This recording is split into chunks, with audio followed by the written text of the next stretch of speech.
Bonjour. Alors, nouvelle armée présentée ici dans la liste des armées possibles à partir des nouvelles boîtes cohortes qui sont sorties. On est là maintenant sur les City States. Alors, je vais parler un petit peu des City States ici. D'abord, les capacités d'armée. Première capacité d'armée, très intéressante. La possibilité de lancer des ordres pour le personnage à n'importe quel moment de son activation. Bon, pas au milieu d'une action, bien sûr, mais à n'importe quel moment. Pas forcément au début. Ce qui est intéressant si votre personnage est un peu en retrait, qu'il est hors de portée d'une unité à qui il veut donner telle ou telle capacité. Et dans ces cas-là, il va avancer, première action, faire ses capacités de commandement et ensuite continuer avec d'autres actions. Donc ça, c'est une capacité très intéressante. Deuxième capacité très intéressante, la pile stratégique. Comment fonctionne le jeu? Eh bien, vous tirez une carte et vous activez l'unité de la carte que vous avez tirée. Alors, les cartes d'activation, ici, que voici. Évidemment, c'est vous qui choisissez l'ordre dans lequel les cartes sont placées et donc l'ordre dans lequel vous allez les activer. Donc, vous tirez une carte et avant de la révéler, vous pouvez la mettre de côté dans une pile stratégique. Et vous passez la main à votre adversaire. À un autre moment de l'activation, vous pouvez tirer une carte, activer l'unité sur cette carte, puis, avant de passer la main à votre adversaire, activer l'unité que vous avez mis en pile stratégique.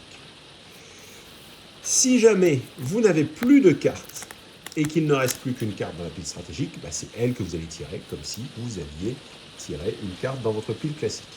Donc, en fait, ça permet de vous adapter en fonction de ce que fait l'adversaire. C'est-à-dire que vous prenez une carte et dites, non, celle-là, finalement, étant donné ce qu'il vient de jouer, je préférerais la jouer un peu plus tard. Et bien, vous la mettez de côté, ou alors vous le planifiez pour la mettre de côté. Parce qu'il ce qu'il faut savoir, c'est qu'une unité qui est jouée depuis cette pile stratégique peut avoir des bonus. Certains bonus sont donnés si la carte est activée depuis la pile stratégique. Alors évidemment, ça ne peut pas être la première que vous allez activer puisque vous la mettez dans la pile stratégique et le tour suivant, vous pouvez l'utiliser après avoir tiré une carte. Bon. Mais c'est relativement intéressant. Alors donc, que pouvons-nous faire avec ici ce qu'il y a dans la boîte? Alors d'abord, je vais parler des kits simples. Les Clockworks Hoplite, ici, eux, vous ne pouvez les monter que comme ça. Les Sacred Bond, même chose, vous ne pouvez les monter que comme cela. Donc là, il n'y a pas trop le choix. Pour le reste, alors le personnage aussi, bien sûr, mécaniste, ici. Pour le reste, en fait, vous faites ce que vous voulez. C'est-à-dire que le kit Agema Thorakites, ici, c'est le même kit. Et vous pouvez monter tout en Agema, tout en Thorakites si vous le souhaitez, ou moitié-moitié. Alors, c'est surtout intéressant sur la suite. Quoique, ce sont des unités de base, vous risquez d'en avoir d'autres si vous étendez votre gamme pour passer à The Last Argonaut King, donc vous pouvez mixer au départ. Ici, j'ai mixé sur le profil 4-8. Voilà, pour faire une unité de 4, 3 qui vont être, 2 ou 3, je ne sais plus, ici, 3, pardon, qui vont être avec le mécaniste, et 5 qui vont former une deuxième unité ici. Deuxième choix possible en ce qui concerne les Selenoi. Les Selenoi qui sont les figurines qui sont ici, ce sont les satyres avec les arcs en fait, et si vous les montez en satyre, vous les montez avec un bouclier et une arme de corps à corps. À ce moment-là, c'est l'autre version. Bon, vous n'en avez que 4, donc là, le choix est vite fait, c'est pas 2 et 2, ça sera forcément 4 de l'un ou 4 de l'autre. Je pense qu'un peu de tireur, ça fait pas de mal, surtout qu'ils sont pas mauvais, donc vous allez voir ces capacités spéciales. Donc je les ai montés plutôt sous ce profil-là. Voilà. Donc voilà ce dont vous disposez. Maintenant, qu'est-ce que ça donne en termes de profil? Eh bien, on va commencer avec le mécaniste. Le mécaniste, le voici, ici. Alors, la figurine est... Bon, certains la trouvent pas terrible, assez moche. Alors, c'est vrai que ça sort un petit peu du cadre Grèce antique qu'on peut trouver sur les autres. Bien que c'est pas seulement Grèce antique, c'est un mélange entre Grèce antique et comment dire machine infernale, un peu steampunk en quelque sorte, sauf qu'il n'y a pas la vapeur, mais il y a au moins toutes ces mécaniques. Vous pouvez le voir ici, hein, puisque là ce sont des automates. En fait, si vous prenez ces figurines-là, vous avez aussi un personnage de Talos hein, qui est articulé. Il y a une superbe figurine qui est arrivée en figurine limitée. Vous avez un personnage qui est monté non pas sur un cheval, mais sur un lion mécanique, recouvert de plaques de métal et tout. La figurine est assez magnifique. Je vais bientôt la peindre et je vous montrerai ça dans une prochaine vidéo. Alors, donc je reviens sur le mécaniste ici, qui n'est absolument pas un personnage de corps à corps, hein, avec un clash de 2. Volet 2, bon, ça permet de monter à 3 comment dire, en visant. Je cherchais le terme, j'allais dire en s'inspirant, non, ça c'est pour le clash. Son commandement est à 7, ce qui est pas mal. En général, c'est plus souvent 6, donc ça va donner un pouce de supplémentaire. Ici, sinon au niveau de ses caractéristiques, rien d'extraordinaire. Alors, il est quand même prêtre 5. On verra après qu'il a quand même quelques incantations ici. Il est prêtre 5. Il a barrage 4. En général, on ne va pas chercher de l'envoyer au corps à corps, donc il va rester plutôt en arrière. Il sera avec des vétérans Agema, donc en fait, eux sont quand même bien pour le défendre. Ça fait quand même 6 PV pour le défendre ici, au cas où. Et maintenant, quelles sont ses capacités?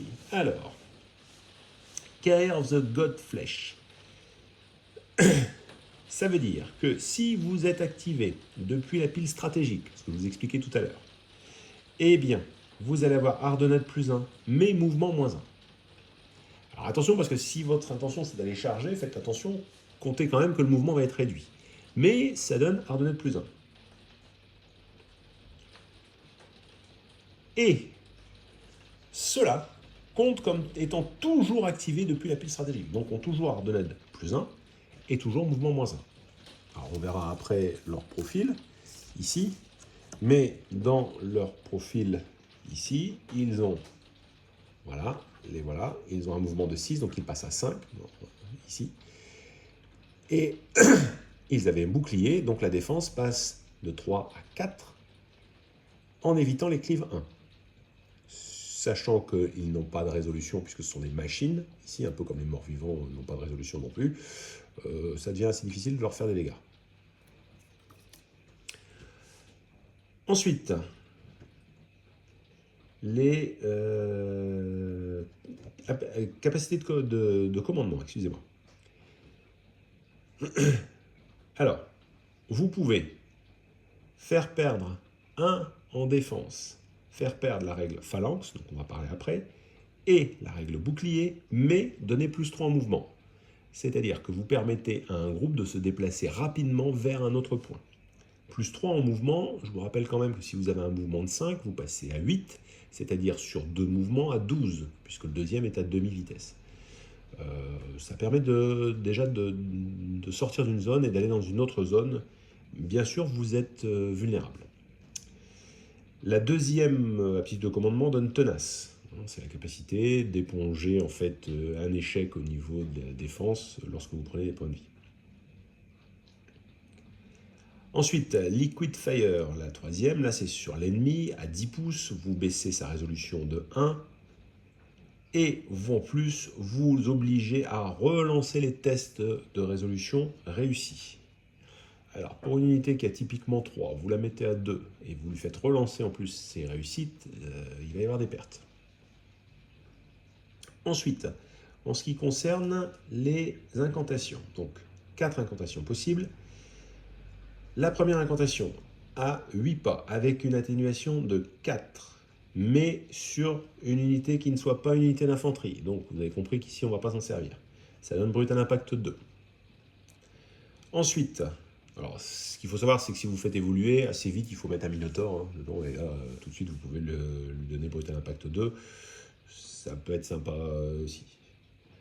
Ensuite, formation synchronisée, avec une atténuation de 3. Ça permet de faire une charge à mouvement plus 4 et non pas à mouvement plus 1D. Ça fiabilise la charge. Puisque lancer une charge quand vous devez faire 4 minimum sur le dé, bon, Si vraiment ça déstabilise pas le jeu après, vous allez tenter, mais en général, on évite. Ensuite, structural rearrangement. Rearrangement, excusez-moi. Je mange une partie des syllabes. Toujours à 8 pouces avec une atténuation de 4. Ici, ignore les effets des terrains dits hindering. Alors, c'est pour les charges ou autres.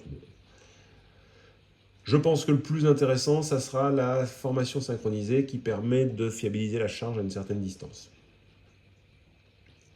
Enfin, la dernière capacité, et ça c'est pour les Agema ici, qui ont cleave 1 avec fluide formation. Alors au passage, les Agema, on regardera leur profil quand je vais regarder la fiche simplement. Ils ont tactique de phalange, pas d'inspiration s'ils se font charger, et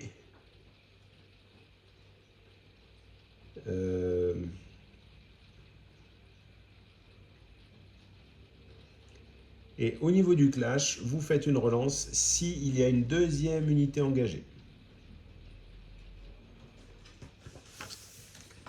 Alors, donc ça c'était notre personnage qui était avec ses 3 gardes du corps, si je puis dire. Voilà.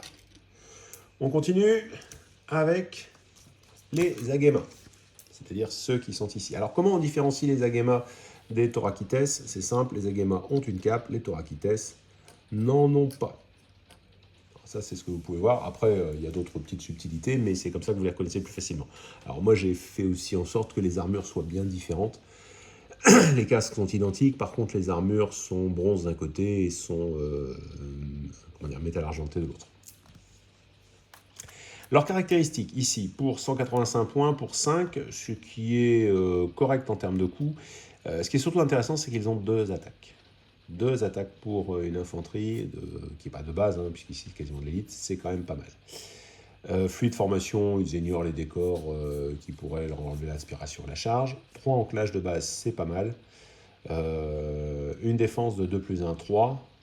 N'oubliez pas que si vous activez depuis la pile, vous n'aurez plus que 4 en mouvement, mais vous aurez Hardened 1, donc ça évite les cleaves 1 et ça permet de fiabiliser la défense. Ici, donc avec un leader, ils sont 5, ça fait quand même 11 attaques sur une petite unité d'infanterie, c'est pas mal. Hop, je perds mes fiches.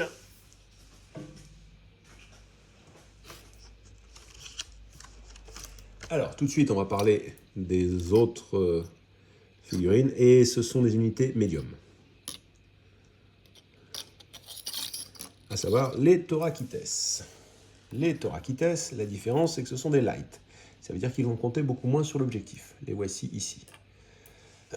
Ils n'ont qu'une attaque, ici. Alors évidemment, ils coûtent moins cher, même si là vous avez un de moins, malgré tout, le coût est quand même moins important. Ils n'ont qu'une attaque, ils n'ont que 2 en clash. Par contre, ils ont Vanguard.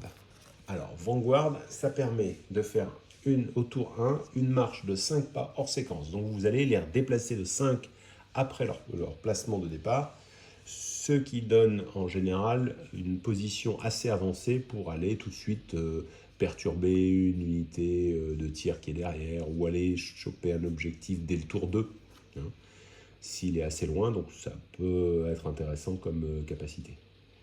Bon, sinon, effectivement, moins cher, mais beaucoup moins costaud que la version Agema. Voilà.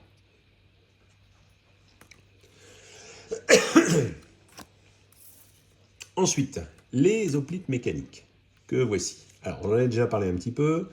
N'oubliez pas qu'ils seront toujours considérés comme étant activés depuis la pile stratégique. Ça veut dire qu'ils ont un mouvement de -1, mais qu'ils ont Hardened 1. Ils ont support, ça veut dire malheureusement, enfin heureusement et malheureusement, qu'ils peuvent attaquer à 2,5 pouces, mais il ne faut pas qu'ils se retrouvent à moins d'1 pouce. Ils n'ont qu'une attaque, ça c'est leur gros point faible. Ils n'ont qu'une attaque et comme les morts-vivants, ils ne peuvent pas s'inspirer, mais ils ne font pas de test de morale. Et par contre, s'ils sont ciblés par le mécaniste, ils deviennent inspirés. Donc finalement, ils ne le sont pas, ils le sont en charge, ils peuvent le devenir si le mécaniste est proche et fait une action sur eux. Voilà. On continue avec les Sélénoi, ici. Alors les Sélénoi, leur principal avantage, c'est le tir, avec volet 2 qui passe à 3, barrage 2, ils sont 4, ça fait 8 tirs, ce qui est déjà pas mal. 12, c'est une portée moyenne, par contre ce sont des light, ici. Assez fragile, puisque défense de 2 simplement, 1 en évasion, une résolution de 3. Ils ne vont pas résister très longtemps s'ils tombent sur une unité de corps à corps. L'intérêt du supporting fire, c'est de pouvoir tirer à travers ses troupes amies. Ça veut dire que vous pouvez vous placer derrière une unité et tirer. Vous avez la protection de l'unité qui est devant vous et vous n'êtes pas gêné par l'unité qui est devant vous. Enfin, la dernière ici unité dont je vais vous parler, les Sacred Band, que voici. Alors l'intérêt en plus, c'est que eux, vous pouvez en mettre simplement un socle comme auxiliaire à The Last Argument of King. Donc déjà à 4, ils sont utilisables tels quels. Dans Last Argument of King, je crois qu'avec les Agema, c'est tout à fait possible. Donc si vous montez tout dans l'Agema, vous les montez aussi, bah, vous avez finalement déjà une unité de prêtre. Bon, c'est la seule, mais ça peut être un début. Alors, quelles sont leurs capacités? Eh bien, leur capacité, c'est de taper assez fort. Cleave 2, malheureusement avec une seule attaque. Une défense de 3, une résolution de 4, défense de 3 avec Ardenode 1, ça fixe les choses puisqu'il faut au moins un cleave 2 si vous voulez descendre à 2. Par contre, pas d'évasion, donc attention. Hein. Fearless, donc la résolution est à 4, elle restera à 4. 2 tiers des jets de morale seront réussis, c'est important. Et ce qui est intéressant, c'est ce que vous avez ici en bas. Ce régiment peut faire un sort pendant son activation. À ce moment-là, le sort est lancé par celui qui est considéré comme le chef. Ça, c'est pour les distances. Alors, quels sont les sorts possibles? Eh bien, les sorts possibles sont sur eux-mêmes. C'est se lancer, se donner une reroll des 6 au moral. Je vous rappelle que moral de 4, donc vous en réussissez des 2 tiers. Et sur ceux qui sont ratés, sur le tiers, il y en a donc un sixième, qui sont des 6. Et vous pouvez relancer. Bon, ça fiabilise encore un petit peu plus, ça rapproche finalement de pas de résolution, pas de test de morale. Et le deuxième, c'est on restaure un point de vie plus 1 pour 2 succès. Alors je rappelle qu'ils sont prêtres 5, ça veut dire qu'ils peuvent faire maximum 5 succès, mais que ça ne rapportera que 2 PV supplémentaires, plus celui de départ, ce qui fait 3 PV. Alors misez plutôt sur 2, c'est un peu plus raisonnable. Sachant que l'atténuation ici est de 3, c'est-à-dire qu'il faut faire 1, 2 ou 3 sur les dés pour réussir le sort et qu'il faut en réussir au moins 2.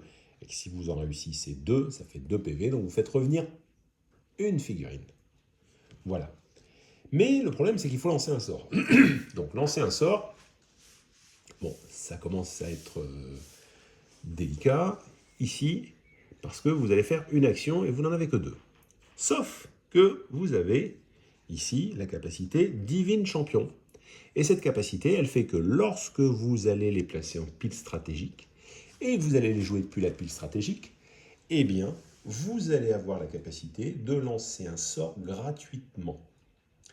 Donc, je rappelle, vous lancez un sort gratuitement, mais comme vous avez ce personnage, en plus, votre mouvement, malheureusement, va passer à 4. Alors ça, c'est le mauvais côté des choses. Mais vous allez avoir Ardenode plus 1, c'est-à-dire Ardenode 2.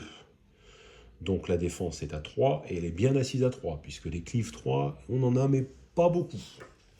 Voilà. Donc vous voyez, ici, si vous voulez lancer un sort, en plus de l'inspiration, de la charge, etc., ça peut être intéressant.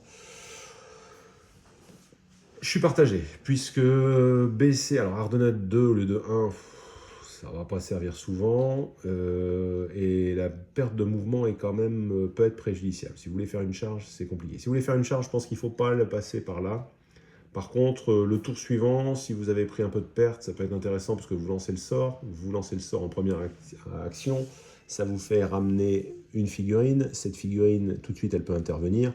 Bon, là, ça peut être intéressant. Là, ça peut être plus intéressant. Voilà. Alors, comment développer cette armée par la suite? Je dirais, premièrement, changer de personnage. Changer de personnage pour voir un petit peu avec d'autres personnages que l'on peut faire. Ajouter des brutes. Alors vous avez le choix, hein. Vous avez, ou la cavalerie, mais surtout des brutes. Vous avez deux types de minotaures. Hein, ça, c'est un premier type d'unité que vous pouvez ajouter. Mais vous avez également la possibilité d'avoir des inquisiteurs. Alors eux sont assez sympathiques aussi en ce qui concerne le profil. Alors je vais vous parler un petit peu de ces profils ici. Alors les city-states, comment dire, les inquisiteurs 140 pour 1, 6 PV, 6 attaques avec fleurie, instoppable, 7 en mouvement plus 2, 9 en charge plus 1, minimum 10 charge auto, un impact de 3, un cleave de 1, avec une résolution à 5, une évasion à 2. Bon, c'est quand même assez costaud, hein. Les inquisiteurs sont difficiles à tomber. Donc ça, c'est une première possibilité. À 140 points, un petit peu moins cher. Le Minotaur arme à deux mains, il est à 130 points. Donc lui, il a cleave 3, hein, c'est un des rares qui a cleave 3 ici. Il a 5 attaques pour 5 PV. Il est Linebreaker. 3 en impact avec Brutal Impact et Terrifying. S'il charge, il fait mal. Donc il a, malheureusement, il n'a pas le Unstoppable. Donc il ne charge pas de très loin. Le deuxième Minotaur, le Aspiste, c'est-à-dire celui qui est moins cher, celui avec un bouclier, lui n'a plus que 4 attaques. Il a cleave 1, il est fearsome ici, donc en fait on ne peut pas se réorganiser autour de lui en combat facilement. Donc lui est un petit peu moins cher, un petit peu moins intéressant peut-être ici, puisque en fait sa défense est un peu supérieure, mais en fait quand le Minotaur doit se défendre, c'est fini, quoi. C'est avant qu'il a dû faire des dégâts. Donc ça, c'est une première possibilité d'amélioration. Une deuxième possibilité d'amélioration, c'est d'ajouter un char. Alors, pourquoi un char? Parce que c'est une unité qui est très utilisée, très appréciée dans The Last Argument of King, et vous pouvez facilement le placer ici. Alors pour 190 points, c'est relativement cher, mais vous avez une unité qui a 10 PV, avec une défense de 3, qui a barrage 7 à 10, avec Torrential Fire et Armor Piercing, sachant qu'il a 2 en volée, il peut monter donc à 3, 7 tirs à 10 de distance, c'est pas mal. En défense, il a Hardened 1 également, c'est quand même une unité assez efficace. Et 8 en déplacement, ce qui permet de facilement se rapprocher dans la zone, s'écarter si nécessaire. Donc ça, c'est une possibilité ici, surtout que c'est réutilisable très facilement par la suite. Donc je vous disais, au niveau des personnages également, vous avez également possibilité de mettre un personnage brut, Leydelon, qui a des capacités très intéressantes aussi, assez puissantes. Bon là, c'est pour si vous voulez mettre un peu de punch dans votre liste. Vous avez même la possibilité de mettre un géant en tant que personnage. Alors là, je vous le conseille un petit peu moins parce que 450 points, c'est toujours délicat sur une liste à 1000 points d'avoir une très grosse figurine qui fait la moitié de l'armée. Voilà. Donc voilà un petit peu cette présentation ici. Alors je m'améliore, elles sont de plus en plus courtes, ou alors je dis de moins en moins de choses, c'est peut-être ça aussi le souci. Donc encore une fois, je vous rappelle, si vous souhaitez venir me rencontrer, ainsi que mon camarade présent ici pour les présentations, que vous soyez débutant ou joueur confirmé, il n'y a pas de souci. Débutant, on vous mettra le pied à l'étrier directement, on vous expliquera comment on joue et vous pourrez tester une partie ou une demi-partie, hein, ça dépend du temps que vous avez. Donc tout ça c'est envisageable, je vous rappelle, samedi chez MaxiRêve, n'hésitez pas à nous rejoindre. A très bientôt, au revoir.